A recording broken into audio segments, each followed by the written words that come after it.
Mom would have hated seeing the cabin like this. Oh, is that blood? What is this? So what changes do you like from the original? What do you like about your version that's different about the original? I really like the original, actually. Yeah, me too. It's really well-meaning and sincere, and I think this one has a similar sort of feel to it. But at the same time, it's really like going 150,000 miles an hour.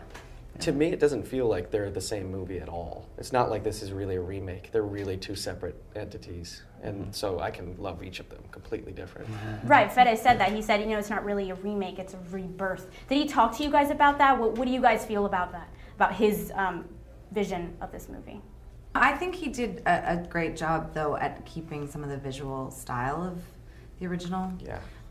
But still making it completely his own thing, and we were encouraged to make it our own thing as well, so I think that came across. I love when you're thrown against the wall 3 times in a row. That just brought back all the Bruce Campbell stuff from the original. It was so good. It was such a perfect little homage without saying it, you know? Yeah. My favorite stuff is still the most obvious, but the POV shots I think are so they're amazing. awesome. You shouldn't have touched anything from that basement. Kunda. Strata. Montose. Kanda.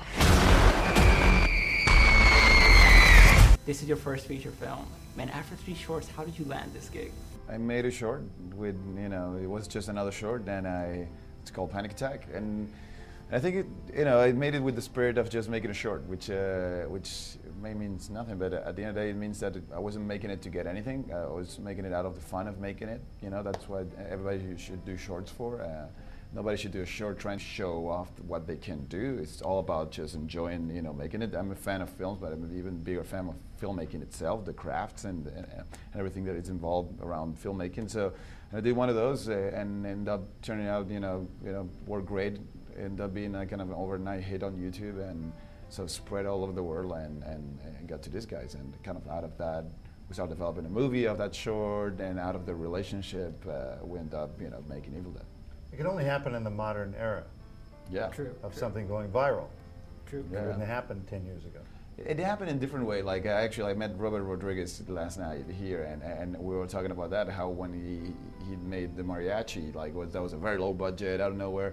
That was in VHS and passed along. We went to festival, and suddenly he was getting letters on the mail from Hollywood. I got 150 emails on my computer, right? We're talking about what those emails said, and kind of the same approach from the studios. It's that kind of like, so I hope I do, you know, 10 times less than what he did in his life. But at least the way of the story, they used to happen, they just happen a different way, I guess. I read a passage from that book. I released some evil. Tell me about the grossest or scariest day during filming, any of you. There's so many, and I keep saying I'm just gonna like go through the rounds because they're all sort of even, but I think this is just a funny example. One day I was swimming through that swamp, you saw it last night. I crashed the car and I swim through the swamp, and I'm on all fours, like looking around, and there was a shot where you could like see my underwear, and they were like, her underwear's not dirty enough. So we cut, and in front of, you know, like 70 crew members, this wardrobe woman came over with a pair of muddy panties and made me put them on in front of everybody. And then I got back into the swamp. Wow. Oh my gosh, that's crazy. Yeah. What about the rest of you guys?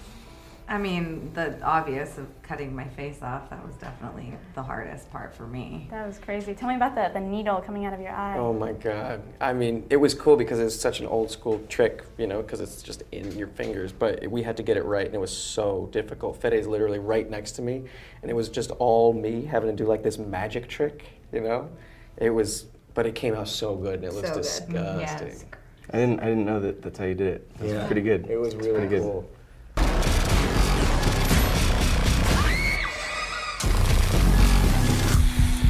Oh my God! What the fuck did you do that?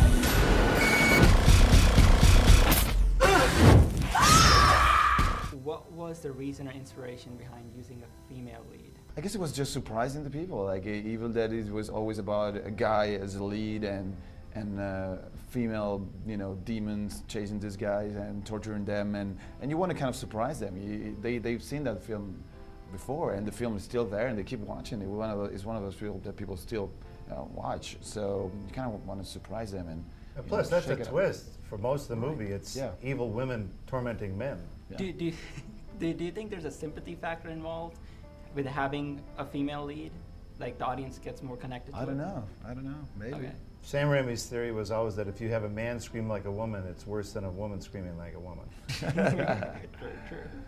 So, Rob and Bruce, why make the new version? Like, especially if Fede didn't want to use enough CGI.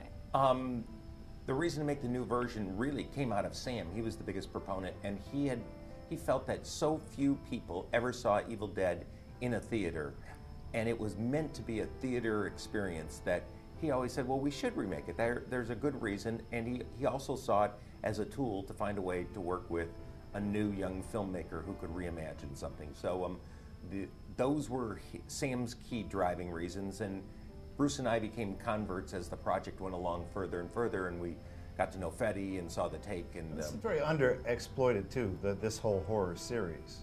No one's made an Evil Dead movie for 20 years. True. So a lot of these other series, they've made multiple sequels and remakes already. So this is pretty untouched ground.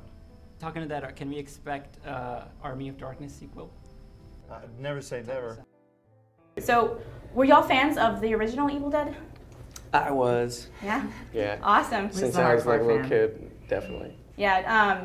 What's your guys' favorite movie, or do you like the horror genre? My favorite horror movie is Mothman Prophecies because I think it's so scary without being gory or anything like that. That's my favorite type of scary. Did you feel any pressure remaking this movie with its large following of it already? I didn't really think about it so much. We had the original team behind this movie, the producers and Bruce. So we felt supported and felt taken care of, and I think Fede had the harder job. He had to write it, so he might have felt a little bit of pressure. When I got there, though, and he was all into rehearsals and having us do zombie rehearsals and learn how to move our bodies different, we were in the right hands. Yeah, we were very supportive.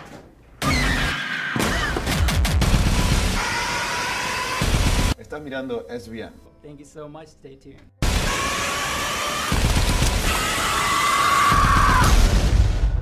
You're watching SVN. Stay tuned. Thank you, guys. Cool.